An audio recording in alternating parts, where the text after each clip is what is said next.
नमस्ते बच्चों, कैसे हो बच्चों। मैं आपकी हिंदी फरदा मिस बोल रही हूँ। अच्छा, पिछले पार्ट में हमने क्या देखा बच्चों? हार की जीत। ये किसने लिखा था? श्री सुदर्शन ने। उनका जन्म कब हुआ? 1895। उनकी मृत्यु 1967 में हुआ था और 1920 को इस कहानी को उन्होंने सरस्वती पब्लिकेशन में उन्होंने प्रिंट करके बाहर निकाला था। अच्छा बच्चों, इस कहानी में कितने कैरेक्टर्स आए थे बताओ बच्चों? हाँ, 3 कैरेक्टर्स। कौन कौन है? बाबा भारती एक अच्छे से सेंट थे। वो उनके घोड़े सुल्तान है उसका नाम। वो कैसा रहेगा? ब्यूटीफुल रहेगा, वेरी क्लेवर। और यहाँ से वहाँ जाएगा, वहाँ से यहाँ जाएगा, इतना फास्ट है। हाँ, उसके बाद थर्ड कैरेक्टर कौन है? कड़क सिंह, एक डाकू था। अच्छा ठीक है, इस कहानी में मेन थीम क्या है बच्चों बताओ? मैंने आपको कहानी पूरा बताया था। हाँ, इस कहानी में उन्होंने क्या बोला था? हार की जीत। हार की जीत का मतलब लूज और जीतना है। पहले बाबा भारती ने अपने घोड़े को उसके पास दे दिया और उसके बाद खड़क सिंह क्या सोच रहा था? गरीबी के हाल में दिखाकर खड़क सिंह ने उनको धोखा दिया था।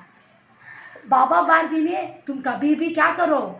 पुअर के रूप में आके किसी को धोखा मत दो और कोई भी पुअर को सच्चाई के रूप में देखेगा नहीं, ऐसे बाबा भारती खड़क सिंह को समझाया था। और उस धोखे के कारण खड़क सिंह के मन में क्या हुआ था? इतनी तकलीफ हो रही थी, इतना डिफिकल्ट होता है कि बाबा भारती ने हमें क्यों ऐसे बोला? हम तो एक डाकू हैं, हमको ये घोड़ा हमेशा के लिए चाहिए। उन्होंने बाबा भारती को ऐसे ही सोचा। फिर भी खड़क सिंह को वो दिल में चुभता ही रहा कि बाबा भारती क्यों ऐसे हमें बताए थे? हम एक डाकू हैं, यही सा घोड़ा हमें ज़्यादा रहना चाहिए, ऐसे मैंने सोचा था। लेकिन मेरे पास कुछ गलती है। ऐसे सोचकर खड़क सिंह ने बाबा भारती के पास अपने घोड़े को उस स्टेबल में खड़ा दिया। अंत में बाबा भारती उस घोड़े को देखकर इतने प्रसन्न हुए और क्योंकि वो प्यार करते हुए अपने धन दौलत घर बार सबको छोड़कर सिर्फ सुल्तान के लिए उन्होंने रहे थे। उस सुल्तान को खोने से बाबा भारती इतना तकलीफ हुई। खड़क सिंह अपने आप में भगवान उसके अंदर आकर, उसके दिल के अंदर आकर घोड़े को क्या किया था? बाबा भारती के पास दे दिया। यही उनका, इसलिए कभी भी हम ये अपने आप को देने से वो अपने आप में भगवान हमें दे देता। इसी प्रकार सुल्तान ने लूज किया था कि बाबा भारती ने लूज करके खड़क सिंह को दे दिया। लेकिन खड़क सिंह ने क्या किया था? वापस से सुल्तान को उससे दे दिया। इससे बाबा भारती बहुत खुशी हुए। यही स्टोरी है, मैंने पिछले बार बताया था और अच्छा भी आपको चलाया था। और इस बार मैं आपको व्याकरण नहीं है, निबंध है, ऐसे मैं चलाने वाली हूँ। इस ऐसे में प्रदूषण का मतलब क्या है मालूम? पोल्यूशन। हाँ, मैं आपको एक क्लिपिंग दिखा रही हूँ, पहले देखो। ये देखो प्रदूषण। हाँ, पहले देखो, कारखाने में आने वाले फैक्ट्रीज की धुआं कहाँ जाती है? एयर का मतलब क्या है? वायु प्रदूषण। प्रदूषण का अर्थ क्या मालूम? दूषित करना, सबको डिस्ट्रॉय करना, अழிக்கிறதுன்னு சொல்றோம் இல்லையா, அது। सो दूषित होना। सो इसी प्रकार प्रदूषण का अर्थ है दूषित होना, डिस्ट्रॉय। देखो, इसमें पहले कारखाने को धुआं आके किस में फैलता है? एयर में।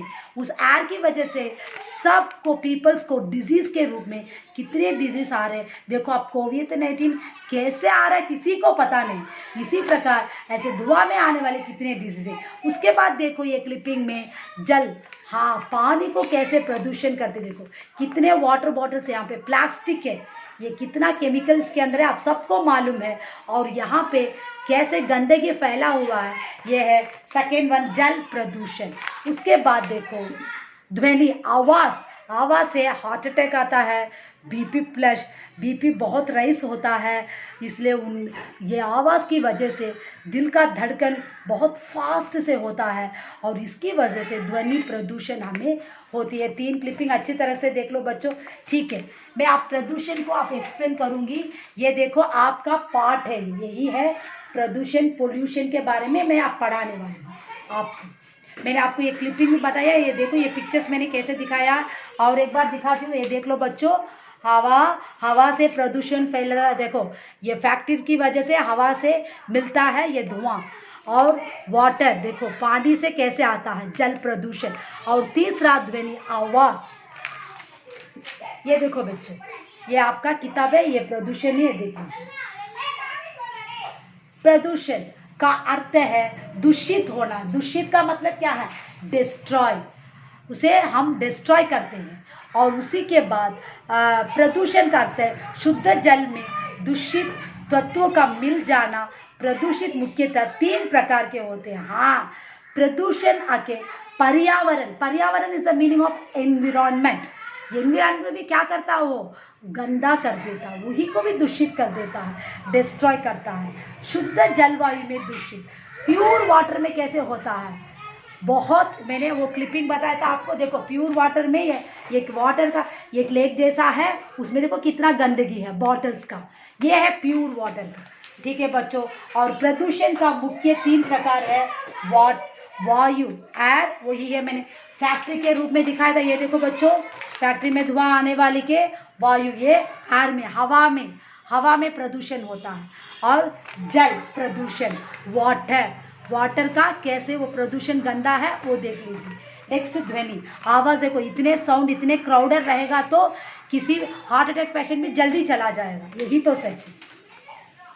प्रदूषण का जन्म है वैज्ञानिक प्रगति के कारण। हाँ, फर्स्ट मेन पॉइंट आके साइंस, प्रदूषण और वैज्ञानिक, साइंटिफिक में देखेंगे तो पहला, प्रगति इज ए प्रोग्रेस का एक रीजन। मनुष्य ने जब से प्रकृति के साथ मनचाही छेड़छाड़ की है, तभी से प्रकृति मनुष्य पर कहर की तरह बरस पड़ी है। छेड़छाड़ है डिस्टर्ब करना, टू टीज करना। सो मनुष्य को प्रकृति को टीज किया था, प्रकृति उसका हाल बुरा कर गया। जैसे कोविड-19 को देख लो, कुछ भी नहीं है, ऐसे मैं और एक कोई आदमी बात करने से ही वो क्या होता है, डिजीज हमारे पास स्प्रेड होता है। ये क्या डिजीज, अभी तक दवा भी नहीं है इसके लिए। इसी प्रकार है प्रदूषण। सो प्रदूषण आके कौन लाया था?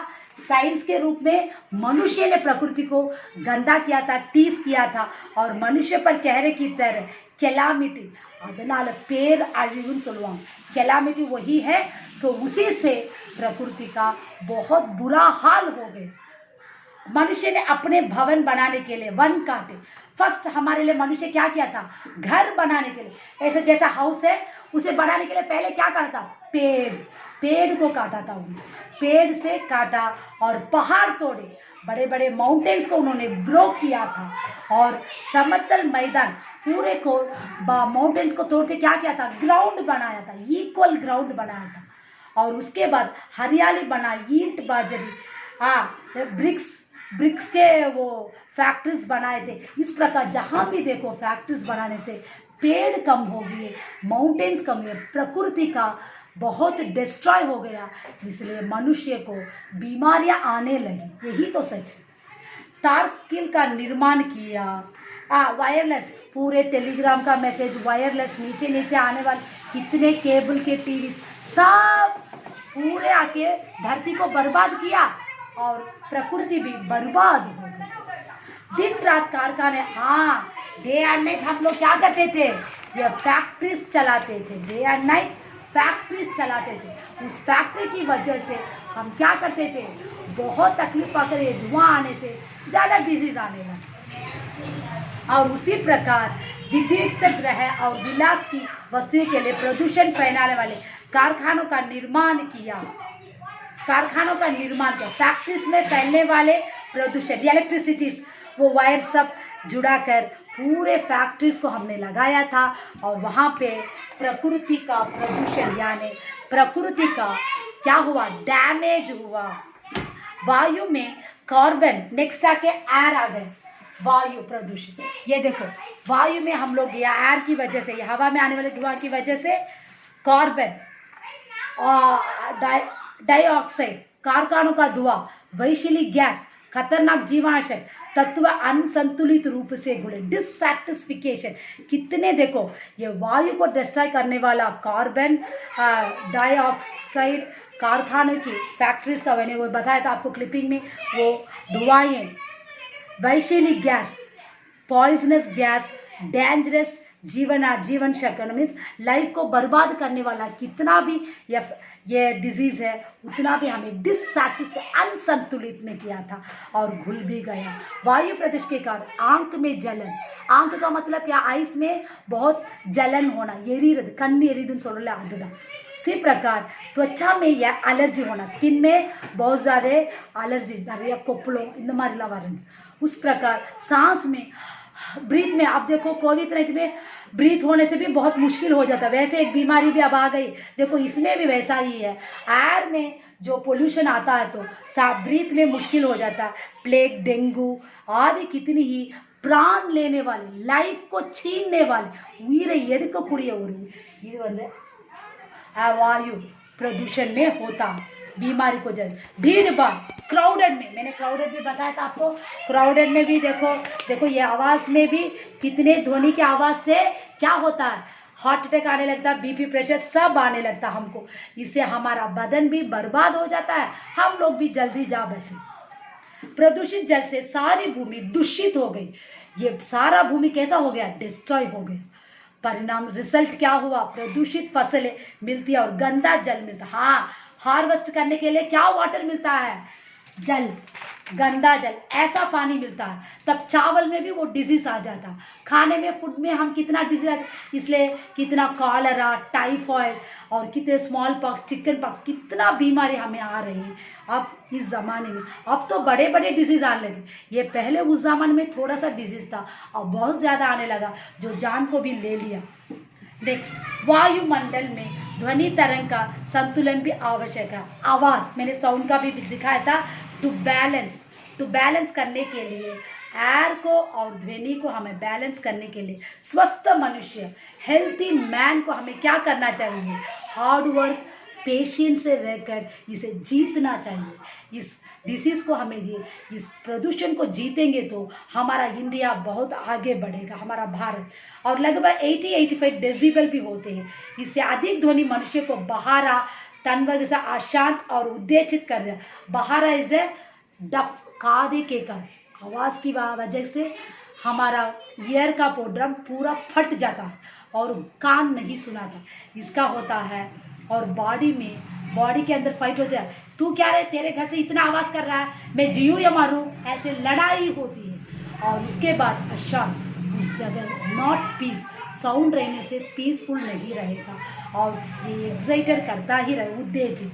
आजकल वाहनों पे, फैक्ट्रियों, मशीनों, सामूहिक शोर से पूरे फैक्ट्रियाँ, मशीना, बस, कार, कितना भी हो, वहाँ से क्या हो रहा, आवाज़ें से हमारा दिल का धड़कन और ज़्यादा होने लगता है। सो बहरापन आदि बीमारियाँ बढ़ रही हैं। सो ब्लड, मानसिक बीमारियाँ होती हैं। और उसी प्रकार प्रदूषण से मुक्ति का सर्वत्र और प्रदूषण से लाभ होता है, क्या लाभ। सो इसका आइडिया हमें क्या करना चाहिए, इस समय के प्रति सचेत होना, अलर्ट होना चाहिए। अन्य उपाय, आसपास पेड़ लगाना, हम लोग अभी प्रदूषण से बचाने के लिए क्या क्या करना चाहिए, सारे जगह पेड़ लगाना चाहिए, सारे को हरियाली के रूप में रखना चाहिए, किसी के पेड़ काटना नहीं चाहिए, पानी को दूषित नहीं करना चाहिए, फैक्ट्रीज को बहुत कम करना चाहिए। और उस फैक्ट्री की वजह से कितना हमें डिजीज फॉर्म रहा, उसे सब स्टॉप करना चाहिए। और इन उपायों को लागू करना तथा समाज को बाध्य करना ही प्रदूषण के बचने का सर्वोत्तम है। इन फ्रंट ऑफ हम डिस्ट्रॉय को बचाकर, प्रदूषण को बचाकर, इस होल वर्ल्ड को एक अच्छा सा आइडिया देकर हम प्रदूषण से बचें, मनुष्य को बचाएं, प्रकृति को बचाइए, इससे हमारा देश आगे बढ़ेगा। धन्यवाद।